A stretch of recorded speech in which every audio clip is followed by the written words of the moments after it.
Joining us now to talk about this is Florida Republican Congressman Michael Waltz. Congressman, thanks for coming on today. How, at this point, do you see a way out of this with Democrats drawing a line in the sand, but also Republicans in the House refusing to even back many bills that you all, and I realize that you are new to the Congress, but that many of your colleagues voted for before the holidays? Well, first, you can't reach a compromise if you don't talk and you don't get in the room. I want to echo my Democratic colleague, fellow freshman Alyssa Slotkin from Michigan, who said to her leadership, "Get in the damn room." That was her quote. So it kind of befuddles me why this building is empty. In the military, we lead by example. I'm not receiving pay. I refuse pay until this is resolved. I'm still here.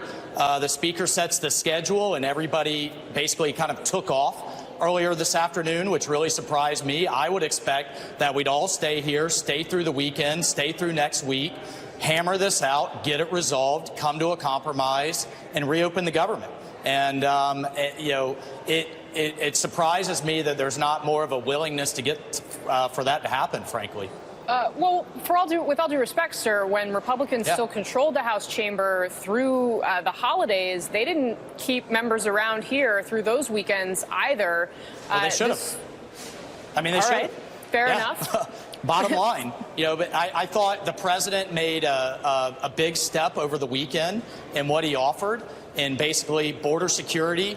This kind of echoed what he offered last year, which was border security, a pathway for DACA, and then let's get, my biggest issue is we cannot reform the legal immigration side, whether it's the lottery system or H-1B visas or guest workers, until we secure the border, because otherwise you're just going to have the same old problems 2, 3, 5 years from now. So I think what he put forward was a reasonable offer. Make a counteroffer if you have issue with that, but we've been met with silence. Additionally, for the federal workers that are suffering, look, I voted 3 times now for motions that would pay all federal workers up until this date. Even if we don't have a compromise, let's pay them up until today. I co-sponsored a Pay Our Coast Guard Act, which now has 133 bipartisan sponsors on the House side. Senator Schumer refused to bring it to the floor today on the Senate side. So there are some political games going on here.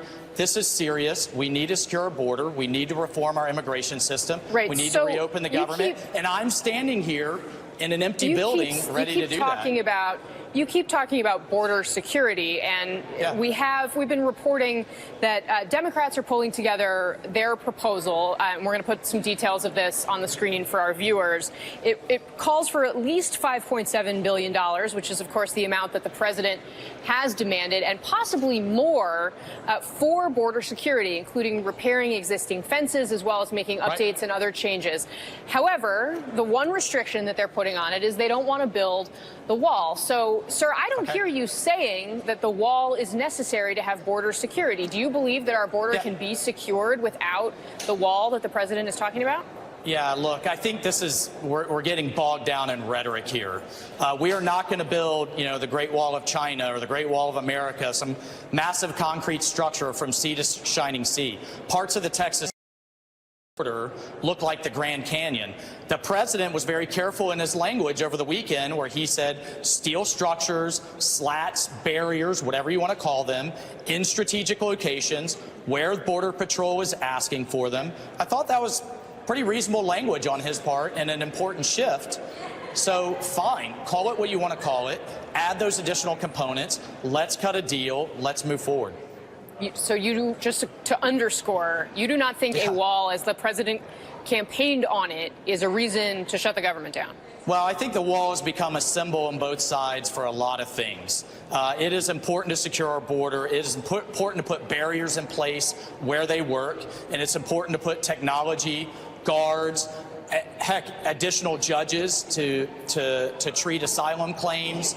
All of those pieces, it's a system, it's a complex it's a complex series of structures, and I think anybody who's being reasonable and anybody who's been down there knows those are all the pieces that you need, and that's certainly what I'm for. But my concern is, if you don't like what the president just offered, make a counteroffer.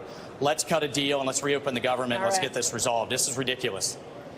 Congressman Michael Waltz of Florida, thanks very much for coming on today, sir. Good to have you. Thanks so much. All right.